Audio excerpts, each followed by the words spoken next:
If you're wondering why I haven't uploaded in like 5 months, a video I'm making explains why. College is an absolute bitch. Sorry for not uploading. Seriously though, videos are coming soon. I'll put like on screen like everything I've been working on. But yeah, for now, for the 3rd time in a row now, sorry about all the content about him, but for the 3rd time in a row, let's talk about him. Kanye West, one of the most controversial artists of all time, really. My history with Kanye started with Watch the Throne, with a lot of the tracks of that album just being played in the car on the radio. I heard other songs here and there throughout time, but obviously through memes and stuff like that, like Wolves. But you know, I wasn't really that big of a fan, if a fan at all. In 2020, I heard he was running for president, and I thought that was stupid. Why would a rapper be a president? And then in 2022, I was watching some old flip notes, and one of them by Gizmo, I think his name was, used this song Stronger by Daft Punk, and I found Kanye's version of it, which I was in love with, and I'd play forever and ever and ever on loop.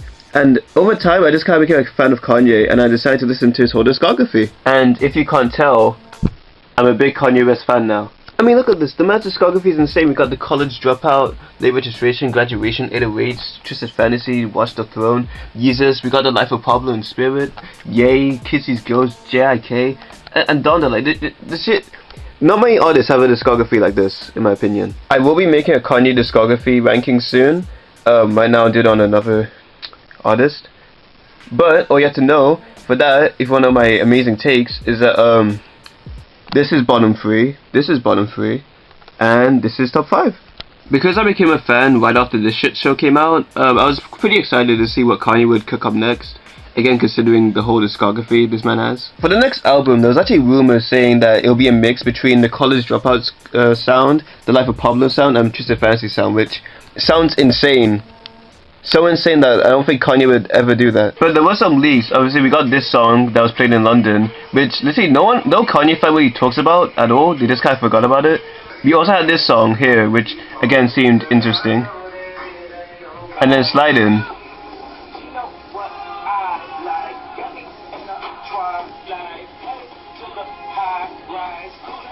All these snippets made me believe that the next Kanye album will be more of a hip house album, kind of akin to Ty Dolla Sign's album featuring Ty Dolla Sign. And it wasn't, I guess I was kind of right, being honest with you. I don't know why no one else really picked up on this, except for me. By the way, this album is like really, it's pretty good actually. Like if you have time to, I know no one would ever listen to a Ty Dolla Sign album, but you should, it's pretty good. And also, because of this, I knew that the next Kanye album, it would sound like this, so I wasn't really shocked that when I got it, it sounded like it. We had a listening party, which was a complete bismal. Kanye got like kicked out like 4 times during the fucking, like, they were like playing music and they were cut off like every single song. There was one point where Kanye made a beat out of fucking like the iMessage like texting sound. It was a mess, but you know what, we got a lot of songs that interested us. We got Everybody, Slide In, North, River, Gun Up, all these tracks. And you know what? We're like, okay, these are pretty good. These are alright. Obviously before that we also had Vultures, which when I first heard it I thought this was like extremely mediocre. Playing it now, you know what? We'll get to it. And then blah blah blah, a lot of sample clearances not happening, and we were here. We were at what seemed to be the final track list for this album in December. And as you can see on iTunes, I really liked a lot of them. I thought, okay, this album is actually pretty fucking good from everything we've heard. And I thought, okay, this is it. Obviously, I'm gonna hit all these in way higher quality where it drops on December 15th, and it'll be incredible. It did not drop on the 15th. I mean, honestly, this should not be shocking to quite literally anyone. Kanye albums are quite literally always delayed. And the fact that it was delayed, considering the fact that this wasn't even the main album, we had one album, another one, and then another one, and there's also a solo Kanye album coming out soon. I don't know if these two are honestly going to drop on time. I don't think they will. One thing that is cool though is that Kanye's album and Ariana's album are dropping the exact same day. My second and third favorite artist ever, so that's actually interesting. This whole Kanye drops on time. I don't know who I'm going to listen to first, but honestly, the single of this album was alright.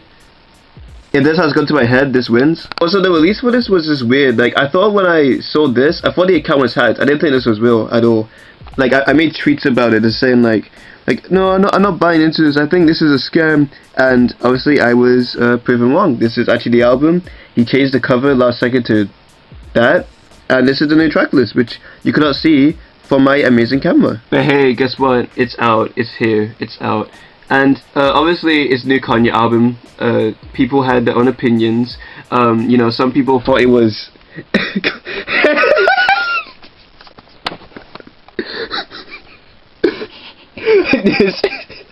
I'm sorry. I need guys to say this real quick.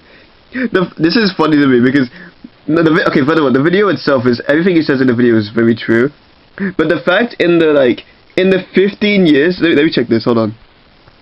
13 years of reviewing music. Longer than that, he's been doing it on blogs as well. In the 13 years he's been doing this. This is the first one where he said, I can't do it. I can't fucking do it. And yeah, we'll just be reviewing Vultures today. And I'll be going track by track, talking about what I like, what I dislike, what each track. You know, my overall thoughts about the album after that. And while you're here, you know, be sure to like, subscribe, leave a comment on your own thoughts on this album. Maybe send a super thanks if you want to be really kind. And yeah, let's just begin with Vultures 1. I don't know why he called it 1 and not just Volume 1. That's why I also thought it was a fake. Also, you may be asking, hey, BM30, why is this video filmed like a fucking 2010 YouTube video? The stars. This is definitely a really good opening to the album. I love the production here. The drums remind me of Peggy's drums. I forgot if he produced this track or helped with it. In terms of openings, out of every Kanye album, it's definitely last. It's a quick, nice start to the album. I don't think there's any real problems with it. Both the verses, Ty's and Kanye's, was fine. I really like the choir in the back, again, from the sample.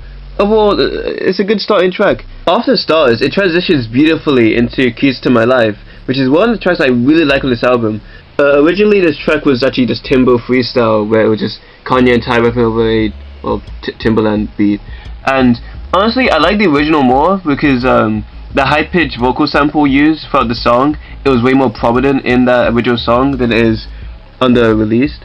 But still, both the verses were really good. Dude, when Ty's verse comes in, it is beautiful. I love his verse on there. I know we're saying this a lot, by the way, but Ty Dolla Sign, it really is like the highlight of this album. Damn near every verse or chorus he had was very memorable, very good, and vocally was great. It was really, really good all throughout, and I think he's very underrated. Other than that, I think that India Love also did that part. I think she was nice. I have no clue who she is, but you know what? She did good. I don't know why people hate her verse. I think she added a nice little like outro to the song. And yeah, overall it was a good track. I liked it. I think that Paid is a good song. I really do think it's a good song. But Kanye's verse was kind of like, I don't know, a bit trash.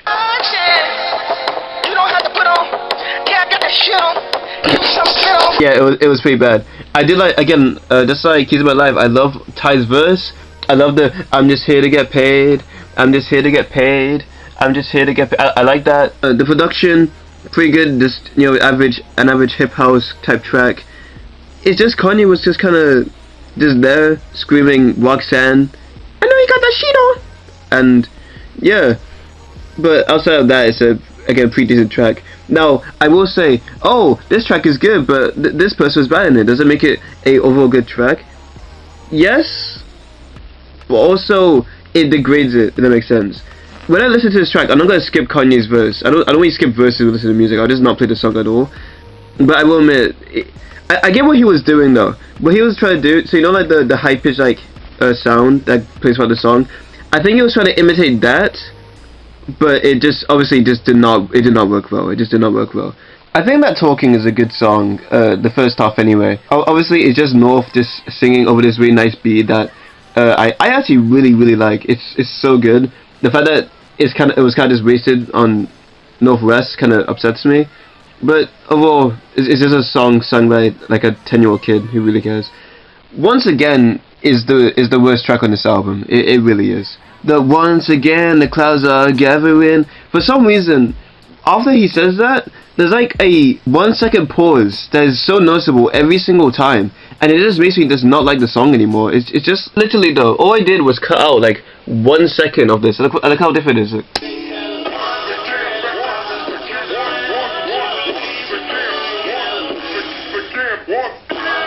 And then look at my version. You see what I mean? There's like the short pause, just like it's just not necessary. And I just don't like it. I just don't like this track like that. Back to Me is killer front to back. I love this song. It's so good. When I first saw the snippet, I was like, this is crazy. And then now that it's actually out, this track is amazing. It really is amazing. The best part of the track is definitely the drums. The drums are crazy on this. Like, I love it so much. Ty Dolla killed his chorus. He did his verse well. Honestly, Kanye's like beautiful big thing, women don't fall out of the sky, you know. That part was actually like, I actually liked that part a lot. I do think it went on for a little bit too long. But other than that, it was pretty good. And we don't have to talk about Freddie Gibbs. He did incredible. Beautiful beat, major production here. Just killer, amazing. Hood wet. Yeah, if you find the sample annoying, you will not like this track. I like the sample. I really like it. I think it works well over the beat as well. It comes in. I actually really like Kanye's verse in this one. I like his flow a lot, and also like again Ty Dolla. Ty is like good on this whole album basically. Not much else to say about it. There was this like Mike Tyson talk at the end. Like, yeah, he got some mental fucking issues, but every leader does. This was funny. Have you guys seen Kanye's new lyrics because of the titanium teeth he has? He sounds, yeah, dude. He shot a freaking like Super Bowl ad. He paid for like almost $7 million for like a Super Bowl ad just to not even make a commercial. And I was like, go to Yeezy.com and buy my shoes, and that's about it. Do It is like a top 3 track on this album. It's so good. The opening sample, the way the beat drops, Ty's voice is so good. How does he sing like that? I freaking love this track. It's so good. It's amazing. It's a bop. You be dancing to this. You'll be playing this at the club. The production is just so good. By the way, for the record, like people are listening to this album on shit like Spotify. When you guys, I don't think people realize how compressed Spotify audio is. I'm playing this as a WAV, highest quality. And this is just like, it is beautiful. Wave, I forgot which one I'd say. It depends on my mood. Kanye and YG were also good too. Overall, this is an incredible track, and again, my top 3, 10 out of 10 song, amazing. I mean, I've been playing this on loop for like ever since this came out. It's so good. Honestly, Paperwork is the most Yeezus sounding track on this album. The production on this is crazy. It's like, it's good. Ty and Kanye were both equal, honestly, on this track in terms of like how they performed. Quavo did his thing too. Overall, again, a good track. So far, this album has been pretty just overall good. I know for any album that exists, I can see why you don't like it, like obviously.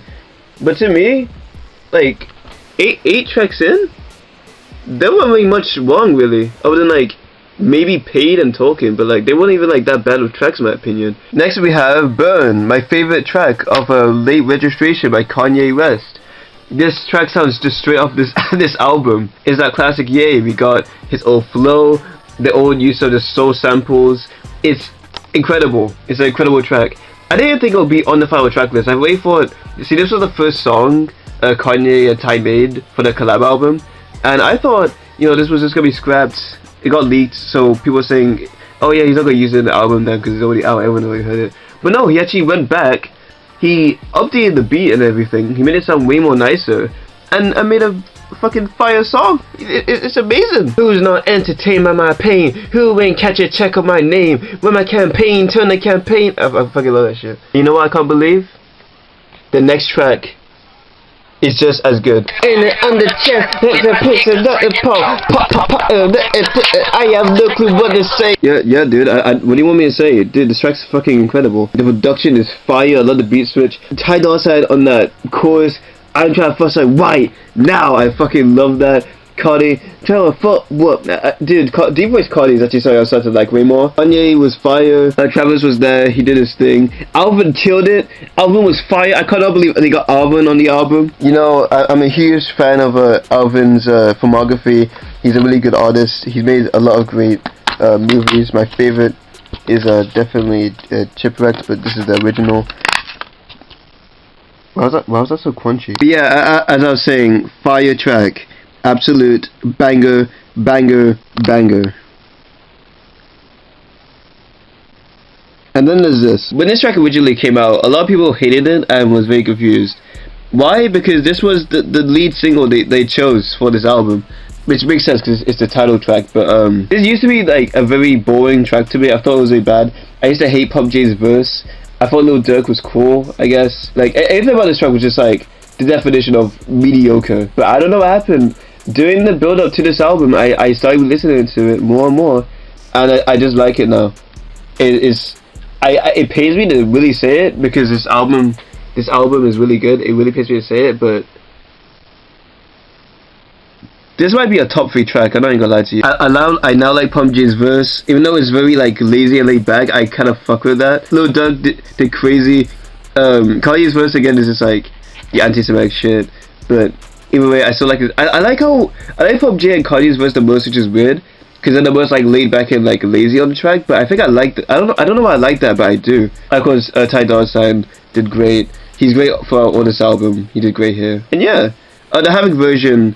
Is it better than the original? Not on the same level, in my opinion. It didn't like change much for me, but yeah, I fuck with this track. I know a lot of people don't, but I do. So go, have to get she on the wall. She ravaging like carnival. I am the impossible. Go, have to get she on the wall. She ravaging. It's not even top 5 for me.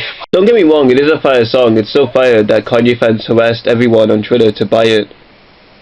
And I did. Again, it's a good track. Everyone did their thing on it. Like, if we're doing 4v4, Carnival versus Fuck Some. Fuck Some is way better in my opinion. Cardi had a fire verse, but it was mixed awfully, so I couldn't hear shit. Wish the Kid did well as well. Dolla Sign. I loved Ty's verse on this as well. Kanye, when he was saying, "Where'd you get some ID?" I don't know why he did that, but other than that, his verse was also pretty good. But was he the weakest link on this track again? Yeah, I don't know. Kanye is doing well, but he could be doing better. You know what I mean? I feel like he's not pulling all his weight in this album overall. But yeah, production insane. Everyone did their part, as they said. Let's just move on to the next track. Wait, what's the next track? Fuck. Okay, so the OG track list off of the original Vultures Volume 1. I'm gonna be honest with you. Beg Forgiveness was dog shit, and it was terrible, and it was the worst song on this album. It shouldn't have even existed in the first place. It was so bad. And when I saw that this track made the final fucking track list, I was like, ain't no fucking way this trash made it. And you know what else? He changed the track list to something completely different, and guess what? It still fucking made it. It still made it on the fucking album. So you're probably thinking, well, being 30, because of you, man, you probably don't like this song, do you? No, I don't. This track is so weird because like the first half of it is so boring, so bland, but the build-up it leads to at the end makes it so much better. The song's build-up is really good. It takes a little bit too long in my opinion, but it is good for the final output. But also, it's such a weird track. Like, what it? If you listen to it, it just ends so like it just cuts off. It just cuts off. It's so awkward. I don't get this track. It's such a anomaly. It's so weird. Chris Brown did okay. Am I mad this is on the album? Yeah, we could have gotten Gun to My Head instead, but you know what? It'll be on the next volume. And the production, like again, except for like the part where they start chanting "Beg Forgiveness," it's just kind of nothing really. This track is it's alright. A lot of people compare it to they say, oh, this sounds like a track of 808s and Heartbreak, and I'm like, yeah, okay, I can hear that. It sounds like a track of 808s, yeah. One problem though, the tracks on 808s and Heartbreak were actually like memorable. I mean, it's alright, but like it's a nothing burger song in my opinion. I mean, it's like it exists. It's not good. It's not good, but it's not bad. It's just kind of there. A lot of people say that's like one of their favorite tracks of the album. I'm just not hearing it, honestly. Ty and Kanye don't do much for me. No, there's the sample of the girl singing. Problematic is a fucking banger. Dude, the production of this is fucking so good. Dude, there was a snippet of this song playing like a few months ago, and it was like, oh my gosh, they were right. Kanye's going back to his college dropout, future fantasy, like Pablo style. No, but this track is like, it's so good. Production wise, I love it. I love the horns. That vocal sample is beautiful. I love everything about this track production wise. Ty did well on this track. Kanye, I'm not racist, it's a preference. Oh, fantastic song. I fucking love this shit. It is amazing. One thing I should mention about the album, as at this point, the mixing is kind of weird, because when you transition from good to problematic, it is so loud. Like, good is so quiet, and then problematic goes so loud. The mixing on this album needs to be fixed, and it is being fixed. So we'll see how that goes. You know, Life of Pablo too. Guys, it's a living, breathing, changing, creative expression. Which leads us to the final track, King. My DS is gonna die. Overall, this whole album production was just like really good, and your song is no different. I love the production here. Kanye, again, this is some rack bars of like, I know he's saying like people call him crazy, bipolar, anti-Semite, and he's still the king, but it just sounds like he's saying, yeah, I am bipolar, I am crazy, I am anti-Semite, but he does not know what he's trying to say. I hope. And yeah, that's Vultures numero uno. Well, first things first, I'll say this. This doesn't really feel like an album, I'll be honest with you. This record, it feels way more like a playlist. This record feels way more like a playlist, in my opinion. It feels like there's no real cohesion in this album. This feels like a bunch of songs he picked and he just put them all into one album. 2, the mixing. Tracks like Hood Rat. Carnival's mixing is really bad when it comes to Cardi. He's like dead silent on it. You can barely hear him. And other stuff as well. A lot of tracks mixing. It's kind of off, but it's being fixed, which is good. As an experience, when I review albums, I review them as experience, as in, did I enjoy listening to this start through end? And being honest with you, I really did. I really did enjoy this album all throughout. Even the tracks that I weren't as big on, they weren't really an issue to me while playing all through it. I really went through every track and just chilled. I even earlier today on my walk, it was pretty decent. Like I didn't mind it at all, just playing it in the background. And even when I'm like actually listening to it, it's fun to listen to. Another thing I'll say, this album is addictive. I don't know why, but this album, I always want to just come back to it and always re-listen to it. I have this thing with the College Dropout where if I play, let's say I want to play a banger track like All Falls Down, I'll end up playing All Falls Down and then just move on. I'll just keep playing the rest of the album until I get to Last Call. And sometimes I would just finish All Falls Down and then go back to intro and just start from there and finish at Last Call. A lot of verses, a lot of choruses that Ty Dolla did were so memorable to me that it would play like in my head. For example, his verse on Kiss My Life, him on Do It, Burn, even Vultures, Carnival, like the go, go, go, go, like there's so much parts of this album that sticks in your head. And most of the time, after I'm done playing Hood Rat, I would just play the rest of the album. I would just be finished. I've been doing this in college for the past like week or so. I really have been. This album has a lot of replay value in my opinion. Now, I do have a score for this album, obviously, but I am not going to say it on video, because guess what, when you say scores on videos, people get really angry, and you end up with this. So, if you want to know my score, I think it's on my Twitter, or it's on my Rate Your Music or something like that. But again, overall, amazing record, or I should say playlist really. Banger tracks on here. One of the most hyped Kanye albums in a while. I would say, people have been saying this is better than Donda. No, but it's more hyped than Donda, and it's the most hyped Kanye has been since Life of Pablo in my opinion. If you enjoyed this shitty video that I filmed on a Fujifilm digital camera from like 2011, where the audio quality is complete dog shit and terrible, yeah, if you hated that, be sure to like, subscribe, leave a comment, again as I said earlier at the start of the video. And by the way, again about this camera, this battery life on this shit is terrible. Look how much batteries I used in filming this video. This camera sucks. I am never using it fully for a video ever again.